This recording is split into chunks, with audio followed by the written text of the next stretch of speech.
1967లో రా ఏజెంట్ అయిన మోహన్ లాల్ భాస్కర్ గారు మొహమ్మద్ ఇస్లాంగా పేరు మార్చుకొని ముస్లింలా కనిపించడానికి సున్నతి కూడా చేయించుకొని పాకిస్తాన్ న్యూక్లియర్ రహస్యాలు తెలుసుకోవడానికి స్పైగా పాకిస్తాన్కి వెళ్ళారు.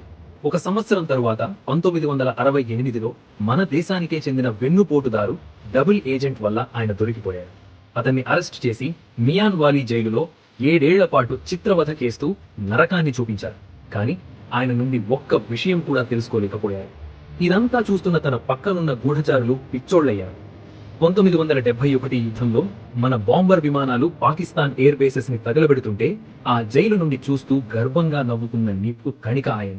1974లో ఇండియాకి తిరిగి వచ్చాక పాకిస్తాన్ చేసిన దారుణాలన్నీ బయట పెడుతూ ఒక బుక్ రాశాడు.